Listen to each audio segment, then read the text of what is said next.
श्री रविंद्र साठे जी, श्री राम चोलिया जी, श्री जगदीश यादव जी और भारतीय जनता पार्टी के सह संगठन मंत्री श्रीमान वी सतीश जी और आज इस सभागार के अंदर आए हुए सभी प्यारे भाइयों और बहनों,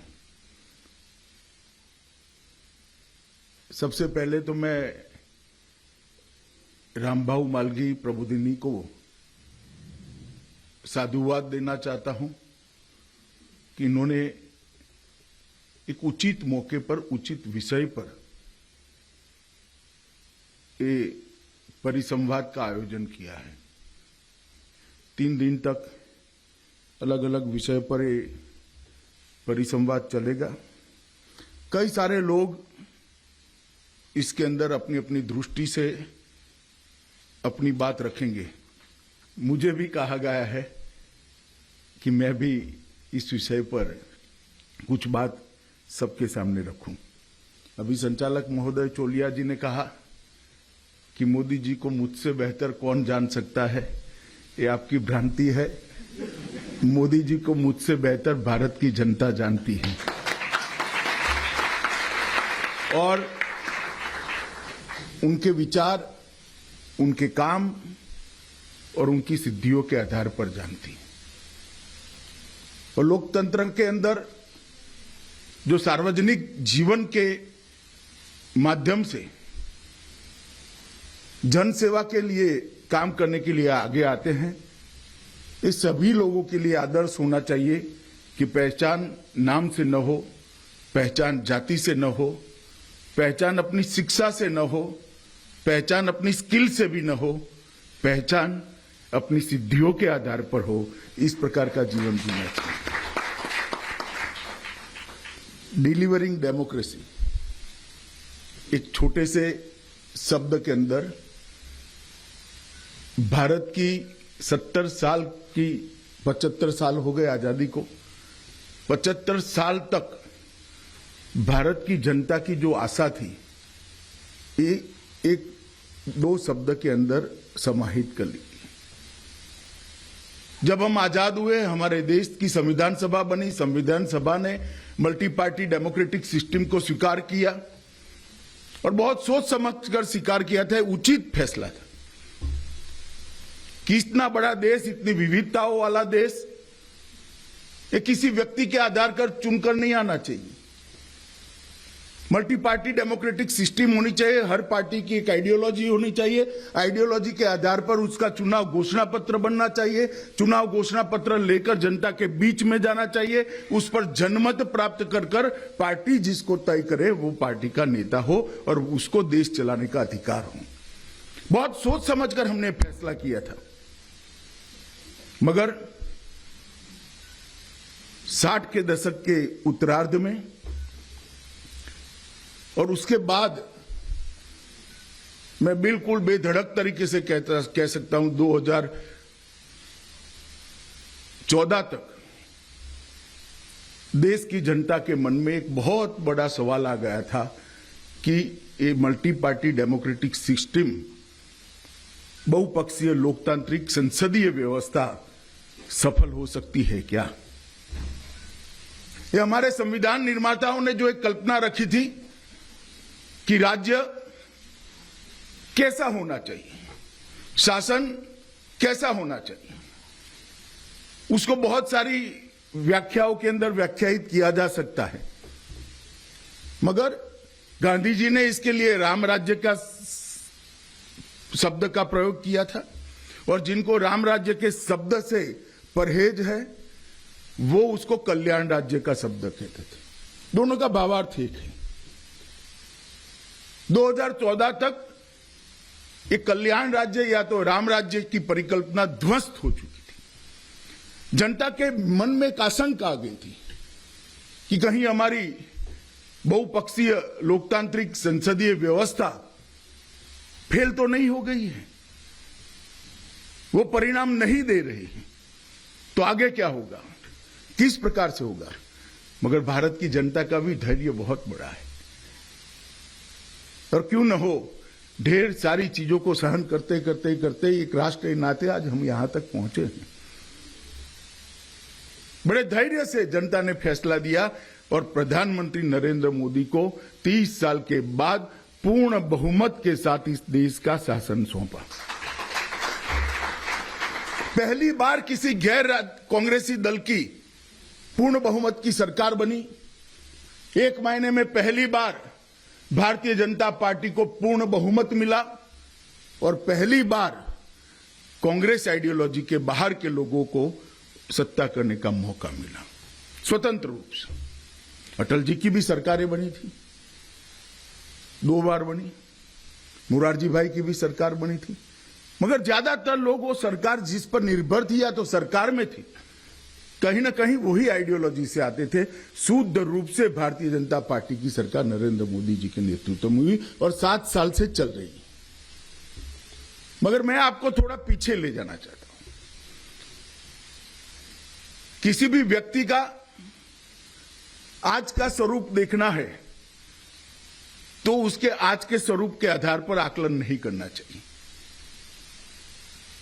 आज के जगह पहुंचने के पहले कितना बड़ा तपस्या, संघर्ष, त्याग, मेहनत कर कर वो वहां पहुंचा है, उसको थोड़ा देखना चाहिए। मोदी जी के संगठन के काम और संगठन के बारे में, उनकी संगठन क्षमता के बारे में मैं कोई कहना नहीं चाहता, क्योंकि ये आज का विषय भी नहीं। परंतु 2000 की साल में 2001 में भारतीय जनता पार्टी ने एक फैसला किया कि श्री नरेंद्र मोदी गुजरात के मुख्यमंत्री होंगे। भाइयों बहनों, मैं आपको एक बात कहना चाहता हूं कि शायद ही देश में कोई ऐसा सफल मुख्यमंत्री होगा जो मुख्यमंत्री बनने के पहले पंचायत का चुनाव भी न लड़ा हो, जिसको एक गांव चलाने का अनुभव भी नहीं था। और यहां बहुत सारे लोग बैठे हैं जिसको कहते हैं बहुत बड़ी बड़ी डिग्रियां, कोई ऐसी बहुत बड़ी डिग्री ही नहीं थी। नरेंद्र मोदी जी एमए है, कोई मैनेजमेंट या गवर्नेंस इस तरह के विषयों से बिल्कुल अभिनग्न एक आदमी एक राज्य का मुख्यमंत्री बन गया। और उस वक्त जब ये राज्य सबसे बड़े संकट में था, एक बहुत बड़े विनाशकारी भूकंप के बाद खड़ा होने का प्रयास कर रहा था। और नरेंद्र भाई जब गुजरात राज्य के मुख्यमंत्री बने, तब उन्होंने पूरी स्थिति को समझने का, देखने का प्रयास चालू किया और उन्होंने कई सारे बदलाव लाने का भी प्रयास किया। उस वक्त कोई नहीं मानता था कि नरेंद्र भाई एक सफल मुख्यमंत्री होंगे। बहुत सारा काम उन्होंने गुजरात के अंदर किया, पारदर्शिता पर काम किया, जिसको आप रिफॉर्म कहते हैं, ये सुधार पर काम किया। मगर उनकी रिफॉर्म की व्याख्या आपकी बुकलेट में जो है वो नहीं है। जो परिस्थिति को बदल सकते हैं उसको रिफॉर्म कहते हैं।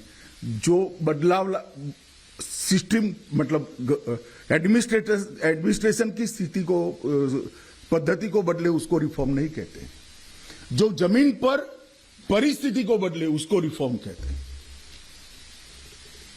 शायद रिफॉर्म शब्द अपने आप में रिफॉर्म की व्याख्या को भाषांतर की दृष्टि से मैं कहूं तो व्याख्यायित नहीं करता है, मगर रिफॉर्म परिस्थिति को बदलने के लिए है, पद्धति को बदलने के लिए नहीं होते हैं। और वो नरेंद्र मोदी जी बहुत भली भांति जानते थे और उन्होंने बहुत सारे रिफॉर्म भी किए। आर्थिक शिस्त लाने का भी प्रयास किया। जीरो डेफिसिट बजट बहुत साल के बाद श्री नरेंद्र मोदी जी ने दिया और उन्होंने वहां पर सबसे बड़ी बात थी सर्वस्पर्शीय सर्वसमावेशक विकास की शुरुआत की। ये 2 शब्द बहुत महत्वपूर्ण है। विकास की परिधि ऐसी होनी चाहिए जो सर्वसमावेशक हो और विकास की रीच ऐसी होनी चाहिए जो सर्वस्पर्शी हो, हर व्यक्ति तक पहुंचे, अंतिम व्यक्ति तक पहुंचे। और सबको समाहित करे, इस प्रकार का विकास का एक मॉडल उन्होंने करने की शुरुआत की। और कोई भी विकास के लिए सबसे बड़ी जरूरियात होती है शिक्षा की। मुझे अभी ट्रोल किया गया था, मगर मैं फिर से बोलना चाहता हूं कि अनपढ़ों की फौज लेकर कोई देश विकास नहीं कर सकता। उसको पढ़ाने की जिम्मेदारी शासन की है, वो तो विक्टिम है। जो व्यक्ति संविधान प्रदत्त अपने अधिकारों को नहीं जानता है, संविधान ने अपने पर जिस कर्तव्यों को डाला है उसको नहीं जानता है, वो देश के विकास में सहभागिता जितनी की जा सकती है इतना नहीं कर सकता। मगर उन्होंने एक इंटरप्रिटेशन कर दिया मेरी बात का कि मैं अनपढ़ व्यक्ति के खिलाफ हूं। मैं अनपढ़ व्यक्ति के खिलाफ नहीं हूं, वो तो इस सिस्टम का विक्टिम है। मगर उसको पढ़ाने का प्रयास करने का शासन का दायित्व है, और मैं मानता हूं ये दायित्व पूरा नहीं कर सकता है, वो उसका गुनहगार है। जब नरेंद्र मोदी जी गुजरात के अंदर मुख्यमंत्री बने तब मैं प्राथमिक शिक्षा की बात कर रहा हूं, लगभग 67% एनरोलमेंट था और 37% ड्रॉप आउट रेशियो था। तो 70% आप मान लो, उसमें से 40% ड्रॉप आउट होता है, तो आप आ जाते हो 40%। ये जमाने में भी 60% लोग अपनी प्राथमिक शिक्षा पूरी नहीं कर पाते। उसमें कोई बड़े सर्कुलर निकाले बगैर उन्होंने एक कार्यक्रम, स्कूलें तो बनी हुई थी, शिक्षक भी थे, उन्होंने एक बेटी बचाओ बेटी पढ़ाओ का कार्यक्रम लिया, जेंडर रेशियो और बच्चों को पढ़ाने का कार्यक्रम, और एक शेड्यूल बना दिया कि शिक्षा के अभियान के लिए मुख्यमंत्री से लेकर पटवारी तक सारी शासन व्यवस्था 7 दिन 45 डिग्री टेम्परेचर में गांवों में जाकर एक दिन में 5 स्कूलों में प्रवेश महोत्सव करेगी। और उसके बाद में 100% एनरोलमेंट तो हो गया, बाद में क्या ड्रॉप आउट हो जाएगा। तो माताओं की एक समिति बनाई हर स्कूल में, जिसका अध्यक्ष वो स्कूल में जो महिला शिक्षिका होती थी उसको बनाया, और जो बच्ची या बच्चा नहीं आता था वो माताएं उसके घर पर जाकर समझाकर लाने का काम करती थी, और ड्रॉप आउट रेशियो को 67% से 0 और 1 के बीच में लाने का काम किया। और जब ये उपक्रम 6 साल तक स्थायी हुआ, उसमें गुणवत्ता पर जोर देने के लिए गुणोत्सव नाम से एक कार्यक्रम किया, जिसमें सारे लोग जाकर प्राथमिक शाला जो है सरकार की, जिसकी गुणवत्ता के लिए बहुत सारे सवाल उठाए जाते थे, उसकी गुणवत्ता को ऊपर उठाने के लिए बहुत बड़ा प्रयास किया गया, और धीरे धीरे देखते हुए आमूलचूर परिवर्तन हुआ। ये उन्होंने सबसे पहले किया। मुझे याद है, मैं विधानसभा में बैठा था, कोई आयोजन नहीं था, कुछ नहीं था। एक विधायक खड़ा होकर बोला कि मोदी जी, और ये कोई मोदी जी को पर्सनली नहीं था, सालों की समस्या थी,